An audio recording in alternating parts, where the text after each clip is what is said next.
Hey everybody, this is Karen from Eternal Beauty On Air podcast.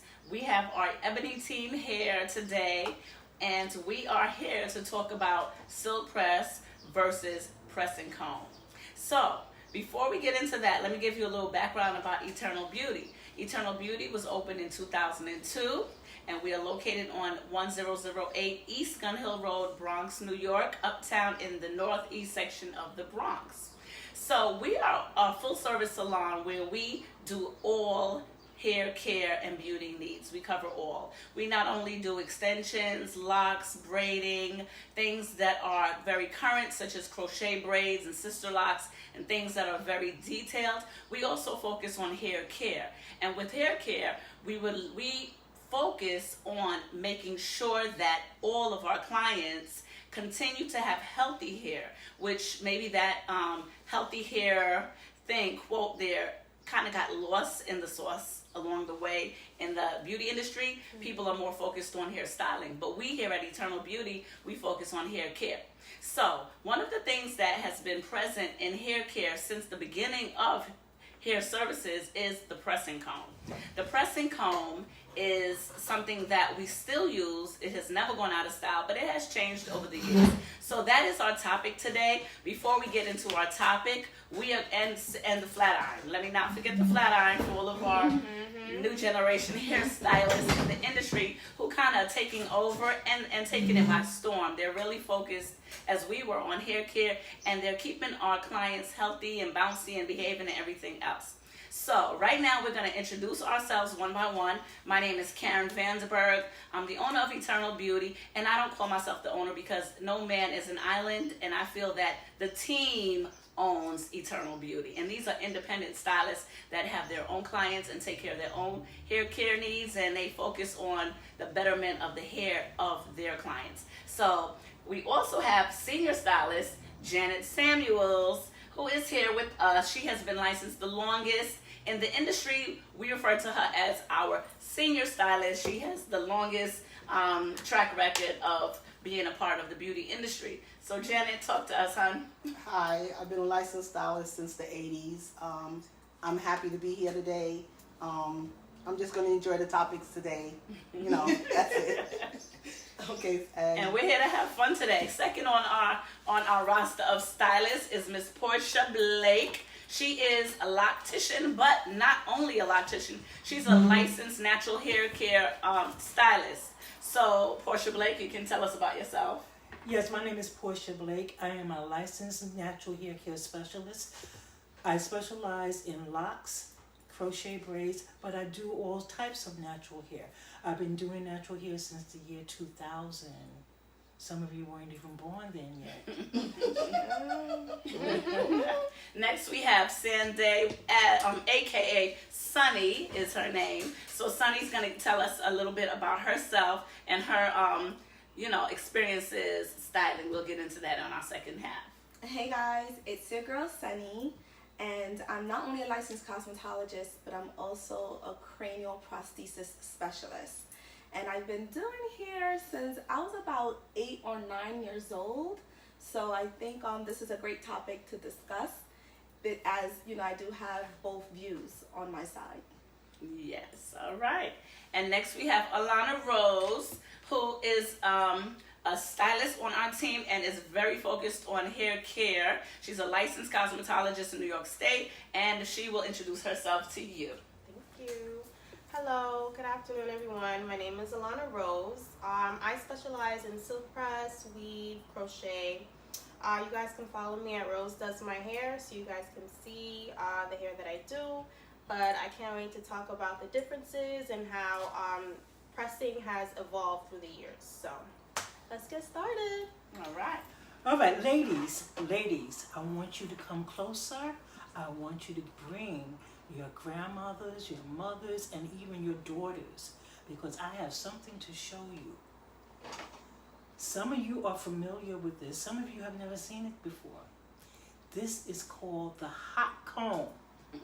The hot comb. Why is it called a hot comb? Because it gets hot. It gets very, very hot. Very hot.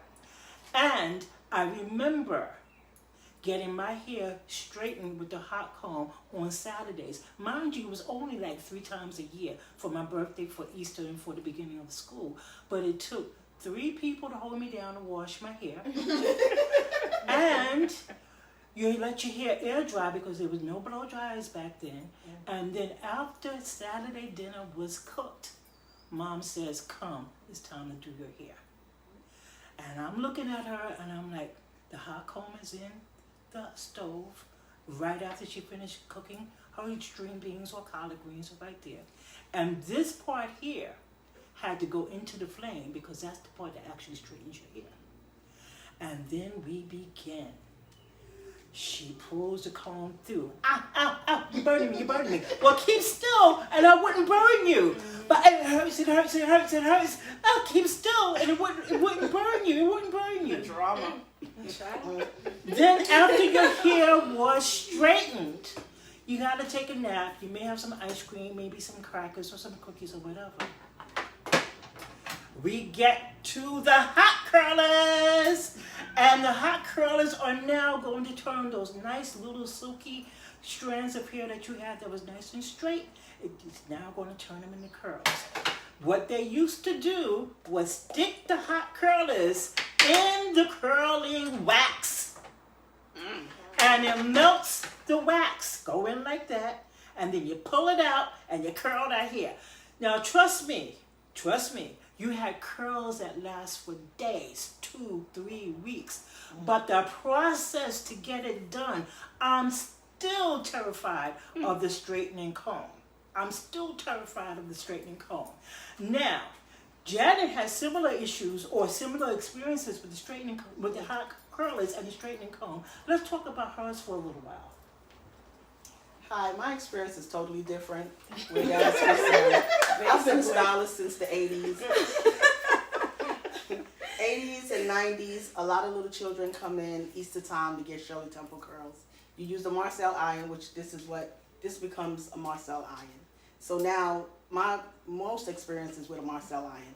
You had to do a lot of curls for little kids, Easter time especially, graduation, around that time. So that's really my experience, not so much, torture. No torture for me. Were you getting your hair pressed? Yeah, I got my hair pressed when I was up until I was 16.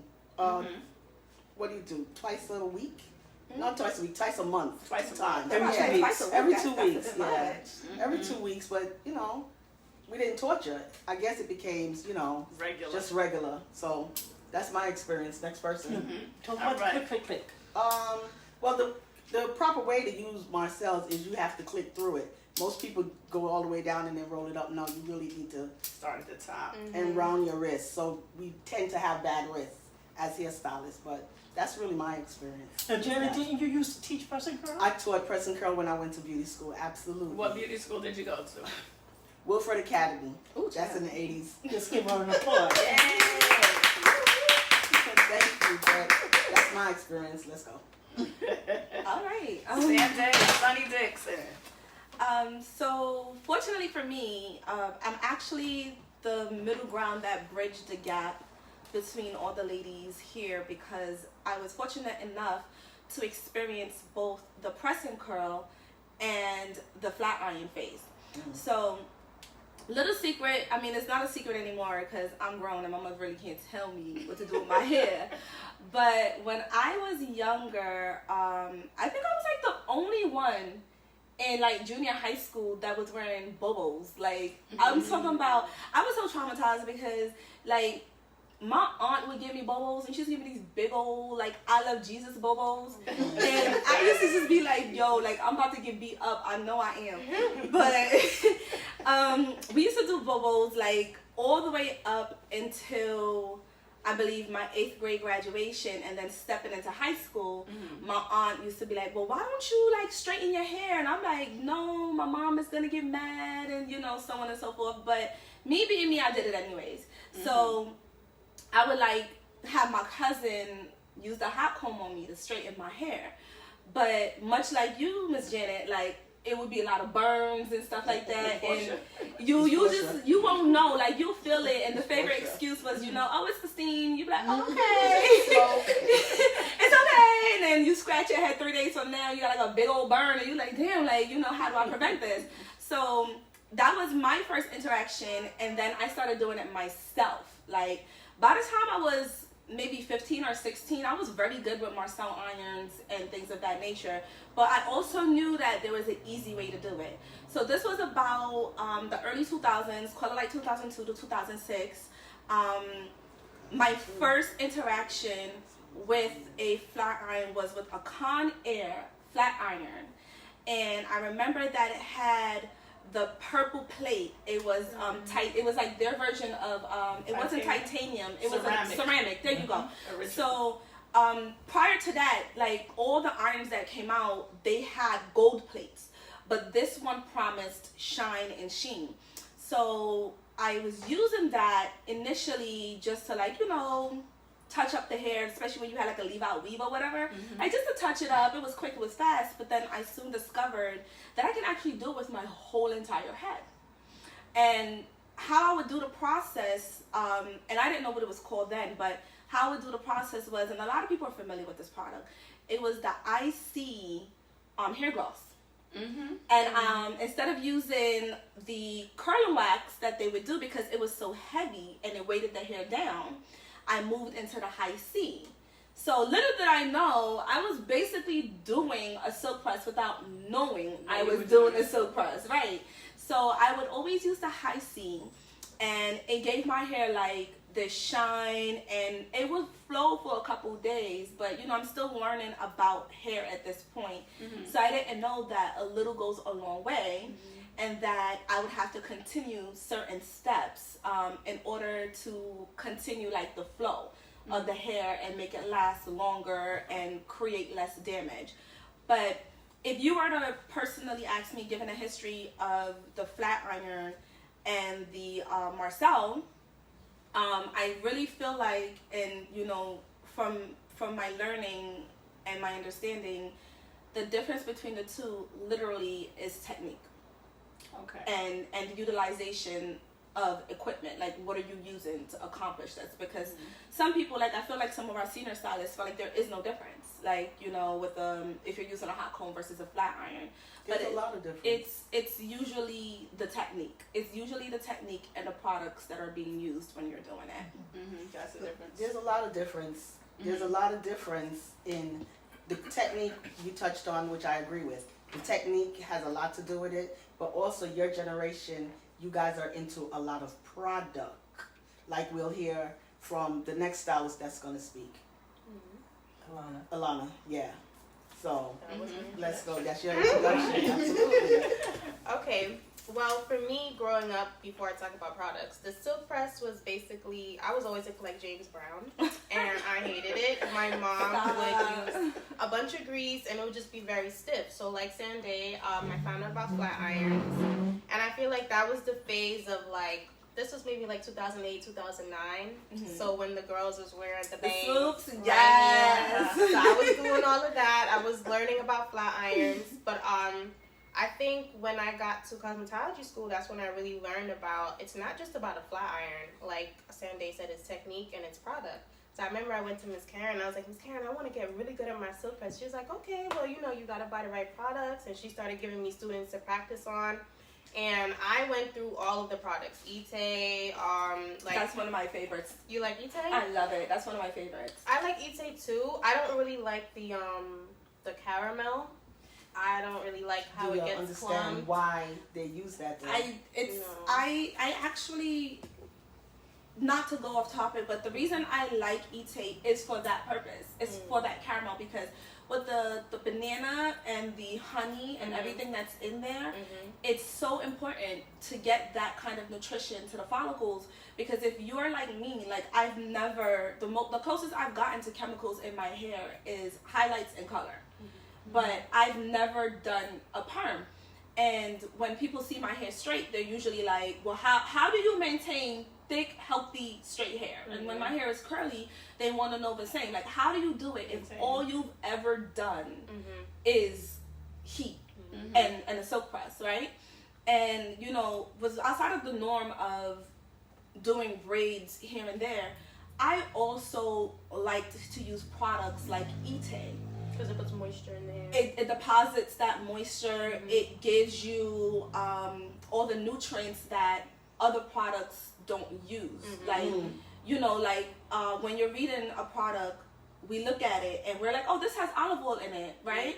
But how far down is that olive oil? Right. What percentage Right. of olive oil? Right. Right. Like how far down? Because we know like the first 3 ingredients is the one that's main. prominent, and then everything after that is there, but it's not. Right. You know, but I liked that their product line was so natural. I loved it a lot, and to my dismay, I don't know what happened. Maybe my hair got used to it, but I just found out like over the years it just wasn't performing like it used to. When do you guys, my question again to the human stylist, I think everyone took an interest in natural hair. What year do y'all think they took an interest? Because I can, I mean, myself and Karen can remember 80s and 90s, everyone had relaxed hair. Yeah, relaxing. 90% of the world That's had a fact. relaxed hair. That's a fact. 80s and 90s, heavy. When did that change, ladies? I don't know what the switch was, but I know I can remember India Ari, I'm Not My Hair. Yes. And I think that was kind of the start for me. I think that was around like 2007, 2008. That's when I noticed. But it was very few and far between. And everyone was looking like, girl, what you doing? Like, where's your relaxer? But it's very few and far between. I know for me as a loctician, I would say the transition for me started about 2000, because there's a book out there that said for natural girls who have considered locks when perms became too rough. Oh, I remember that book. That book really changed me because the perms were burning me, scabs and scabs and scabs and scabs. Bad hairstylist. You did some days in that perm. Well, I was being based. Wait. What did Wayman say? Because last time you got me Supergirl. I was being based, but as you get older, your system changes, and it just wasn't able to react to the perms. Right. So I let the perm grow out, and I braided my hair. I did not do box braids often. I did cornrows. I did cornrows for about a year or two, and then I was introduced to sister locks. But that's another conversation. That's another conversation. So I would say the change for me and some older women became around 2000. Well, my experience was different than Portia's and Janet's also, because Portia, you were terrified of the hot comb. Absolutely. Janet wasn't really getting burned. No. I fell right in the middle. Now, you used to do yours every 2 weeks. No, I didn't do mine I every did 2 mine. weeks. Every 2 weeks. Mine was 3 times a year. 3 times a year. I got a press and curl once a month. And my hair stayed bone straight until the next shampoo. Like, a lot of girls' hair would get fuzzy, but my aunt pressed my hair so serious. I had the hardest press, and I had long, thick, healthy hair. Janet knows me from back then. And it just looked like a relaxer. So it was no need for me to get a relaxer. I didn't get a relaxer until I was about 17. And then because I got into gel styles, like finger waves and big ponytails, and you just want to be laid, and no matter how you try to lay a press and curl ponytail, it wouldn't slick down like a relaxer. So at that time, I started getting relaxers. But once a month, I didn't have too many burn experiences, but I just remembered always having straight hair all my life. So now I have a question for Janet. Janet, to you, what is the difference between a press and curl and a silk press? Okay. To me, I would say I still prefer original press the hair. 2 presses, give it a hard press, and then you're going to use the flat iron to straighten it out. For me, silk press, I'm not too, it's okay, I can do it, no problem, but at the same breath, I really feel that the roots are not straight enough. So there's the difference right there. No matter how close you come to the roots with a flat iron, even though you think you're getting it straight, it's going to bubble. They don't do enough pressing with it because, again, this generation, everything is heat damage. So we really need to research heat damage to find out what each damage really is. I completely agree. I feel like because of, YouTube University with the girls, I feel like all of these girls feel like they know about natural hair, and they feel like any type of heat is heat damage. And there's a difference between heat training and heat damage. Absolutely. And I feel like girls don't know that. And I also feel like the difference between getting the root straight, I feel like Sanday will agree with me, is the blowout process. Absolutely. It's all in the technique. And anyone who has ever gotten a silk press by me, if you are a 4C girl, you already know that when you walk away from me, you are looking like you're giving 3C like me. Like, I have a problem with that. It's big literally problem with that. If you think about it, right? When you go to the Dominicans and you go get your hair washed and set, let's walk through the process, right? And there's no shade about it to the No Dominicans. shade to the Dominicans. I love y'all. Y'all know. Come on now. Come on. I'll shout out a couple of y'all because y'all the best. But let's get down to the nitty gritty of it. When you go to the Dominicans, right? Based on who you go to, after you get your hair washed, they're putting in a leave-in, and I do air quotes because you don't know exactly what is going in your hair because your back is turned. So you get your washes set, they're putting in a leave-in conditioner. You go under the dryer for about 30 minutes to an hour based on your You're talking hair. about the conditioner right now. Right. No, I'm talking about the process. The rollers. So that we what can part go are you ahead. going under the dryer with? So we, the rollers? Yeah, with the rollers. Okay. So we can see, like, because like Alana said, everybody's heat damage, but we're going to get down to what heat damage really is. So you go under the dryer. Now you come from under the dryer, right? And what are you going to do next? You're going to blow your hair out in sections. So you say you're sitting there, you see all this smoke, right? That's a product. Right, because again, let's be real. There's something else that went in your hair after the rollers came out, right? It's supposed to be heat protecting. You don't know for sure. That's another thing. Side note for all the advanced people, that heat protection that they're so loving. We all know, Karen and myself will tell you, heat protection, foolishness. That's But a bunch of we're garbage. going to like it. Really? Because Yes. we're only And going to you like know it what? because they That's say garbage. so. No, But because air quotes. to touch on that, what heat protectant is really, We have to go back to heat protectant. what I have it's something really to say. doing is it's protecting the hair from UVA and UVB rays. But I'm gonna let the girls think what they need to think, and we're gonna get back into this other portion of the conversation. Right. Okay. So after you get your hair blown out, right?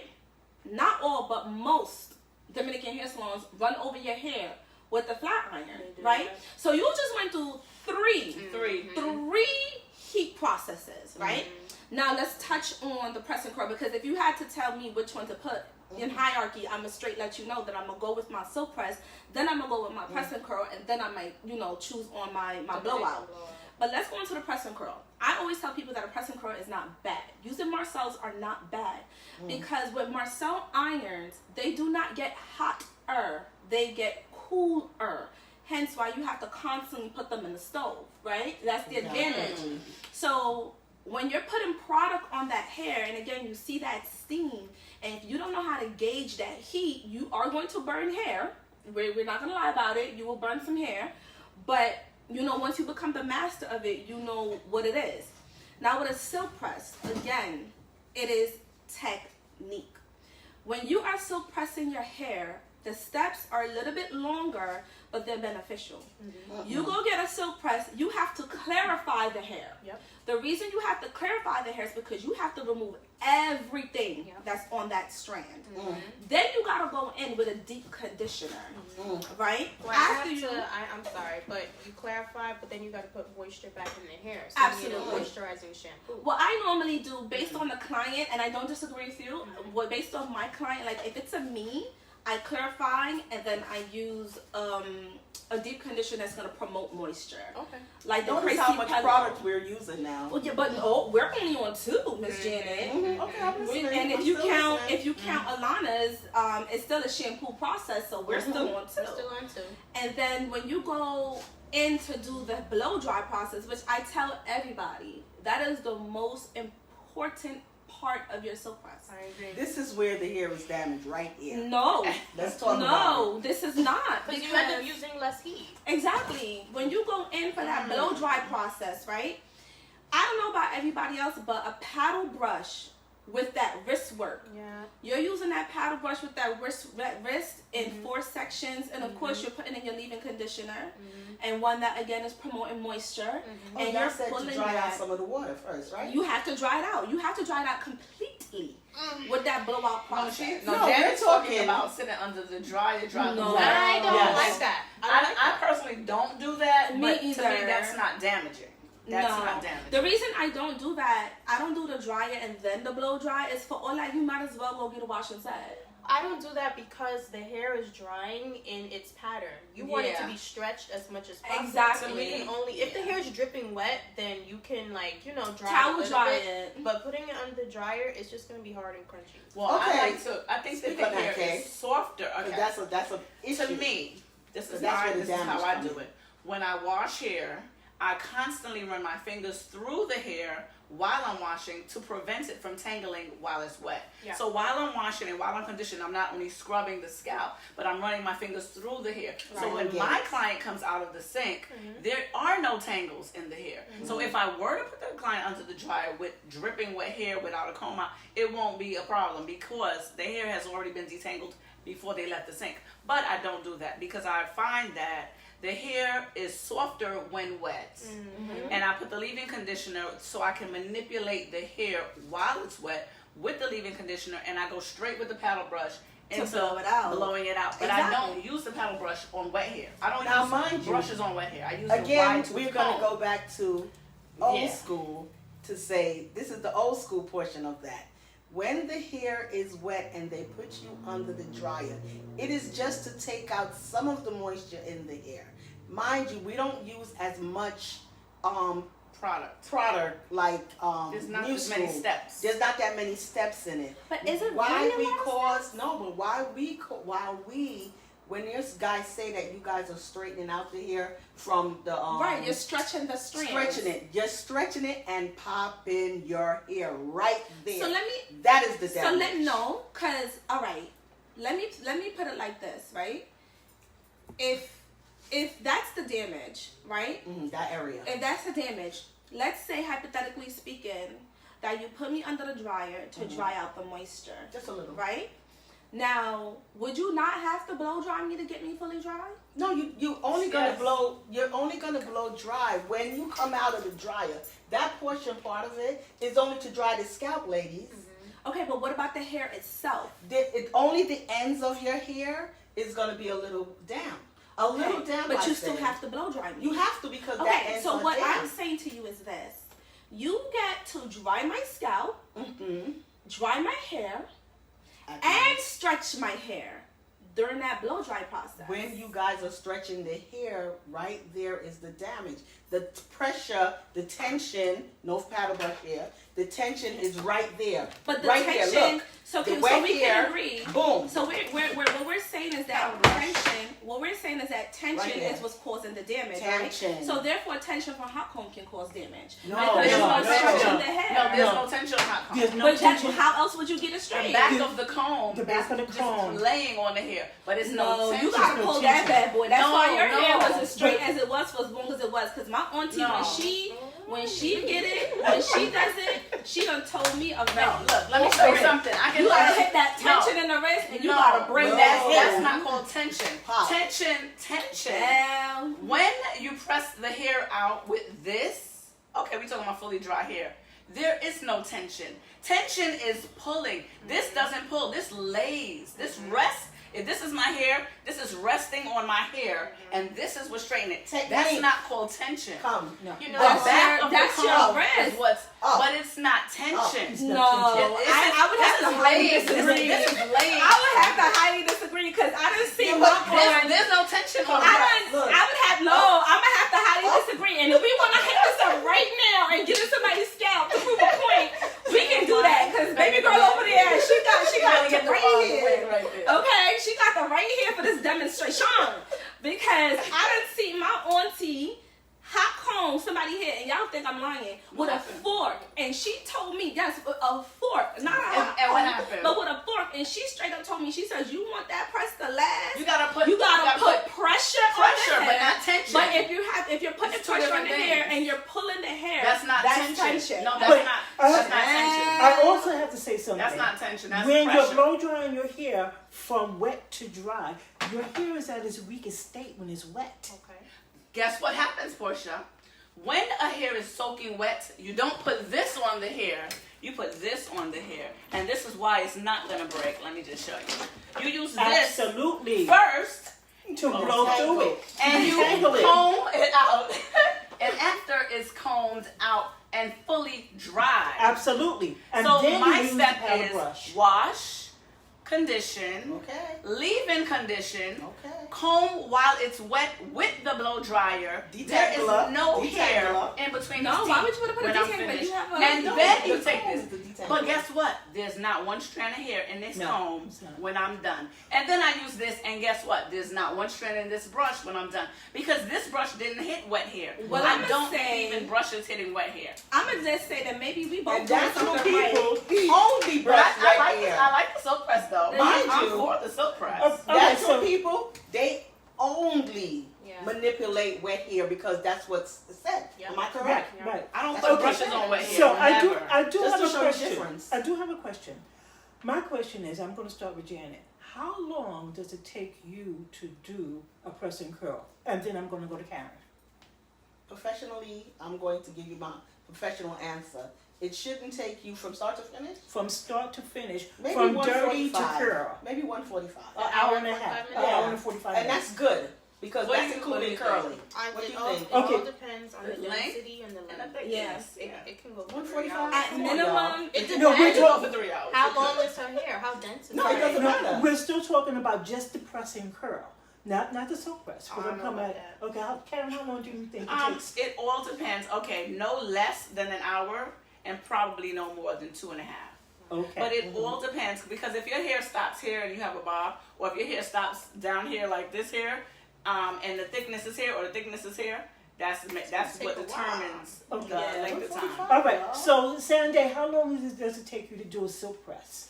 Start to finish. Start Start to to finish, finish. based on my client, it can take me anywhere from an hour and a half plus because it's based Maximum. on Wash, wash. maximum.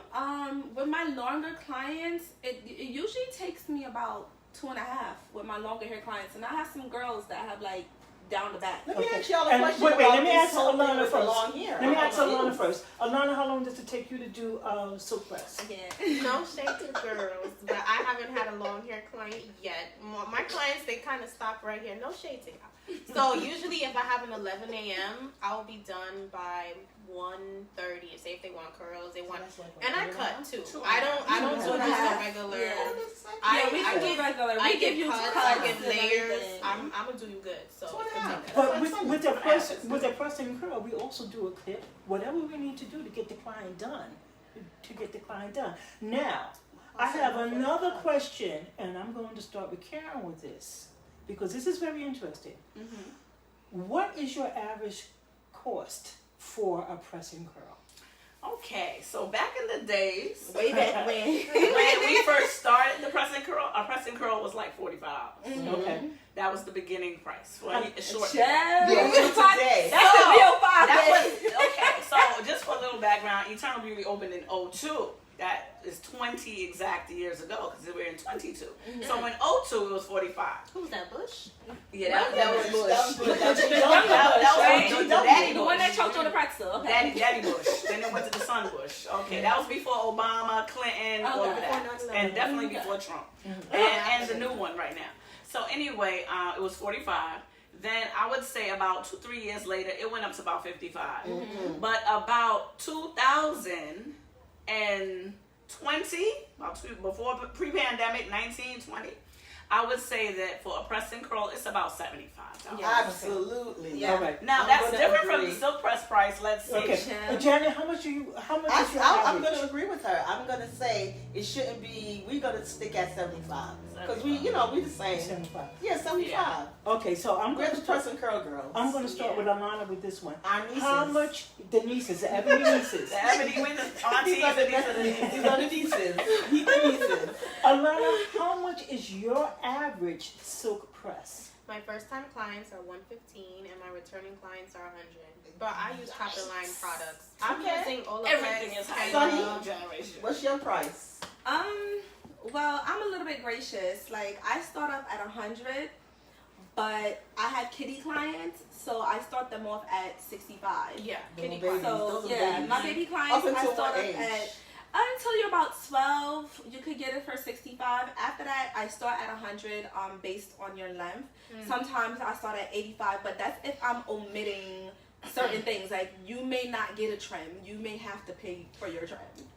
Okay, Yeah. now this is the problem that we have. We not Because doing this on our we not nieces, doing this on Al Gore's internet. our nieces, no, our nieces believe that they do a la carte. It's called a la carte.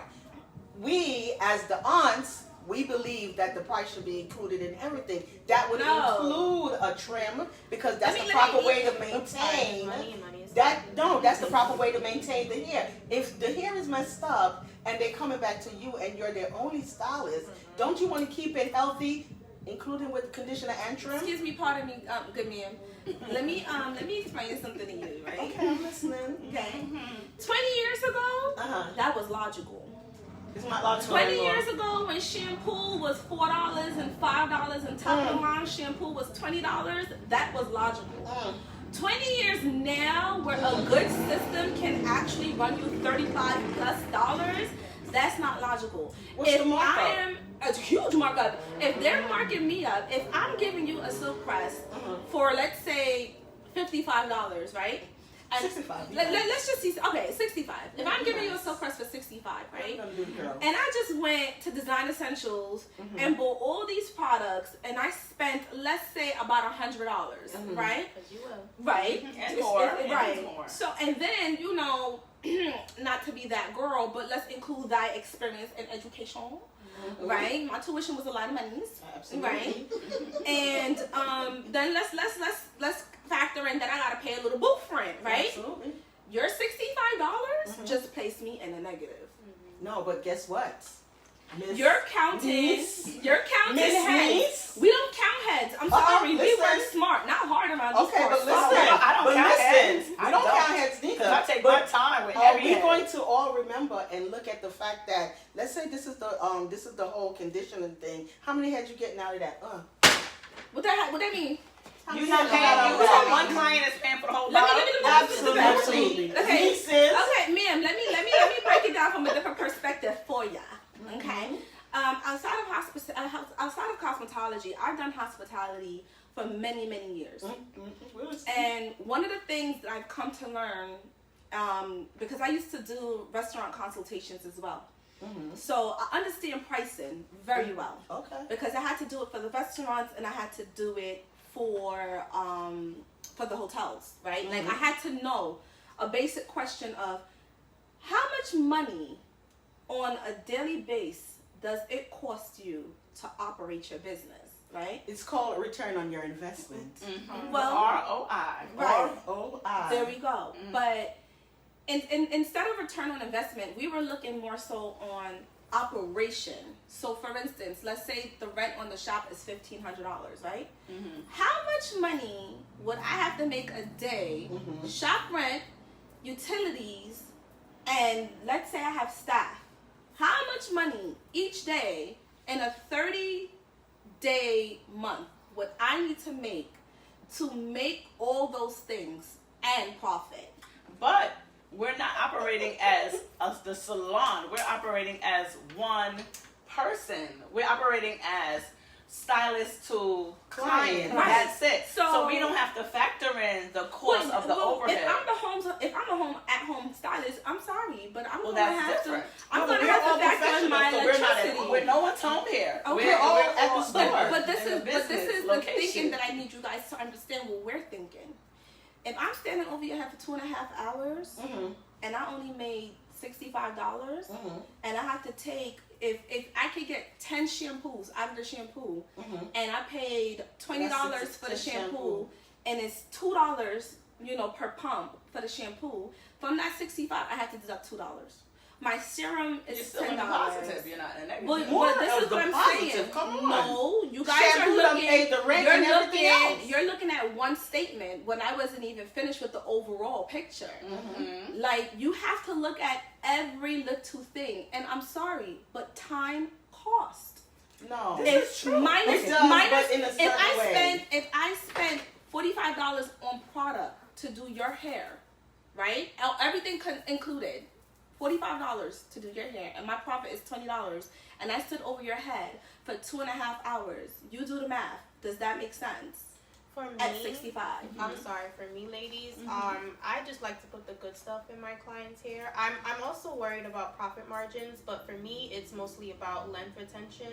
Right. And what am I putting Length into your retention. hair? Is it good stuff? If it is, you're coming back because you're getting the inches. Absolutely. And you can see, Rose, that's my hair. My clients, their hair is growing. So It's a plug for me. it is 115 because you will have your length retention, you will have good things in your hair, your scalp will not be dry. Exactly. And it's worth it. And I feel like that was one of the issues back in the day when people were getting You thought we chemical was using bad. processes. Oh, hello. Oh, no. I we was. were Using bad not products? using bad It's products. giving I don't feel like Y'all thought we was using No, bad we products? were never using bad products. Do you know that I am Dudley trained? Yeah, we But were. Dudley has so much A lot of- alcohol in their yeah. products. Yes, So I what know. does that do for us There natural were days? a lot of the Come on, Auntie, confess that now. y'all use. No, a lot of the products y'all use today did not exist.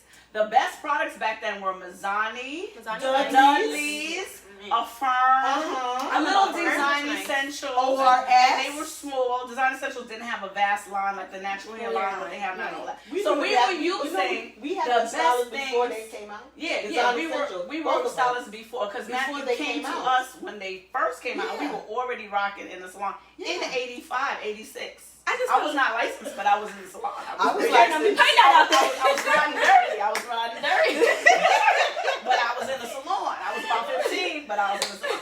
But I'm just saying, I appreciate the younger generation because Me too. they don't play Keep no me on my games toes. with the business. And when I mean the Amen. business, I mean the money. You have Absolutely. to. Two things that the young generation don't play with for all you listeners out there on my Facebook Live.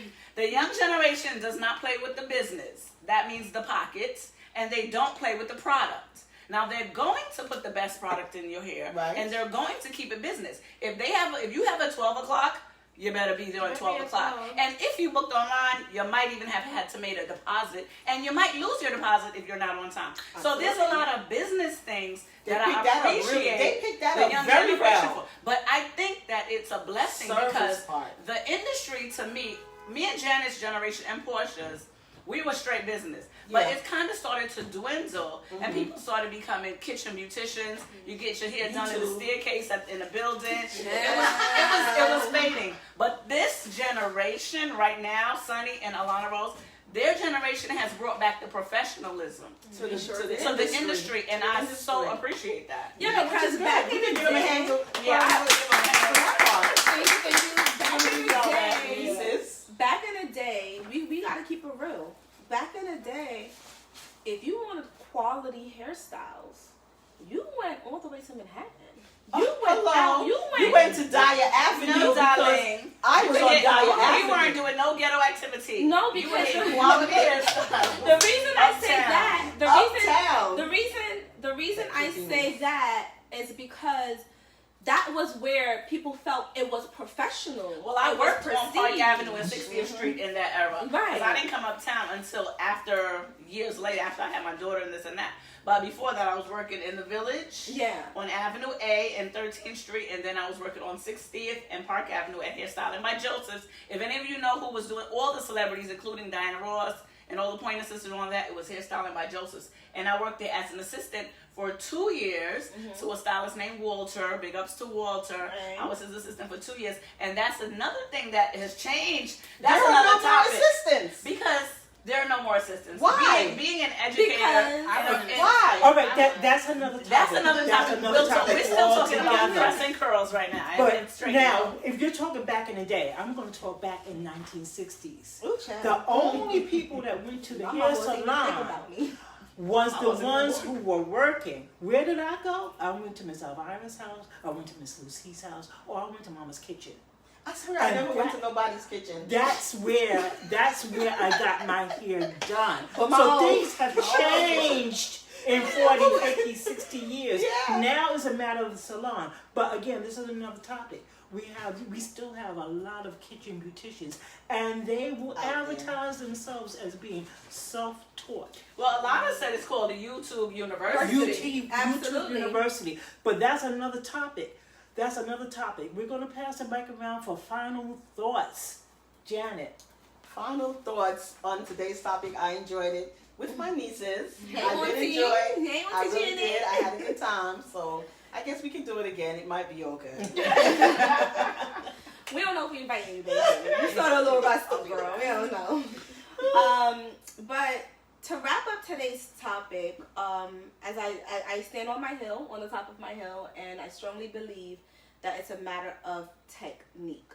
Everybody's technique is different. Absolutely. And everybody's technique may not yield the same results, but if your technique and a combination of your products are good, I feel like your silk press will be great. It'll be everlasting. And not to bash the press and curl, because sometimes you need to get up in there. Some people here is a little resistant to a flat iron, but I find that to be a great way to maintain healthy hair as well, because again, Marcel's don't get hotter.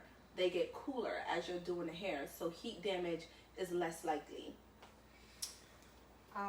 So I would like to say I agree technique and product is my two things. But if you're at home and you're wondering like, man, I want a silk press, but I can't afford Sanday or Alana with these prices. Come see Miss Janet. They will get you right. Don't get confused. Miss Janet will give you a nice curl. Miss Karen will give you a nice press.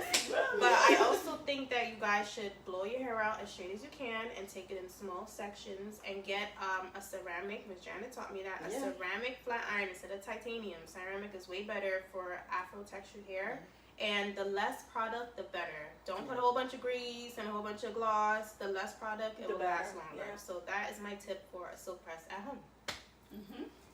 Okay, this conversation was very interesting. I like that we all touched on our own perspectives on the topic.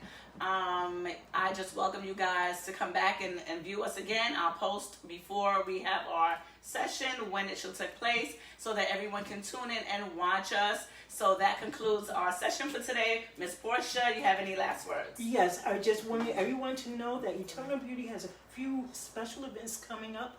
We're going to do tape-ins. I'm very interested a taping class. A taping class. I'm very interested in teaching that class because for some reason I'm intrigued by those. And the pop-up shop. And we're going to have a pop-up shop. I'm not even sure. We're not sure of the date. But we're going to, once it's up and running, we'll let you know what the date is and time. All right. And Miss Karen has a few things. Yes. Okay. So I'm going to be teaching a custom wig making class on June 14th. At the Royal Region. That's your birthday? Yes. Oh, I'm sorry. No, June 18th. The Saturday. I just remember. Plug on the birthday though. No, it's June. It's right around the birthday. Gemini season. Oh God. But it's June 18th, and it's at the Royal Regency Hotel in Yonkers, New York. And we will be teaching custom wig making, and that will be taught in English and in Spanish, and we have openings for everyone. I will post the flyer on my Instagram and my Facebook. My Instagram is Eternal Beauty Salon. That's Eternal Beauty of NY Salon. And on Facebook, I'm Karen Warner Vanderburg. So and also on July 1st, 2022, we will be having a customer appreciation 20th year anniversary celebration, and that will be held at MA Events at 3480 Boston Road. I'm going to send out personal invitations. This event is for all of our clients that has been following us and supporting us ever since the beginning or somewhere along the line. So we're going to be doing special invitations, and you can also shout out to me if I might have overlooked someone. Because there's a lot of people. That's going to be July 1st, 2022. So I want to see you there. And on June 18th at the custom wig making class taught in English and Spanish. I have one thing to say. Yes. So I also want to say something. I will be supplying this hair. Rose does my hair. If you guys are interested in kinky curly clip-ins, tape-ins, bundles, I also have other textures available. If you guys like what you see, Rose Does My Hair. You can DM me for your clip-ins, tape-ins, and extensions. And guys, we're now doing cranial prosthesis, aka medical wigs, for veterans and anyone who has insurance and is tired of not being confident due to hair loss. So feel free to hit me up on IG at PrettyBhair_. Make an appointment and let me get you right. And the biggest news, we've had a lot of good news today, a lot of big news today, but I'm proud to say that in 2023, Eternal Beauty will be starting their licensed natural hair care school. This is a huge undertaking. We are looking for financing now, looking for places, and we're starting to get our license and everything in order. I am so excited for this. This will be in the Bronx. Yes. Let's put the Bronx back on the map. Yes. So, to all our Facebook fans and Instagram fans and everyone who's listening, we'll be back next month for another podcast. If you have any questions or comments, you can definitely direct message us or make a comment in the feed. However, we'll get back to you. We'll get back to you.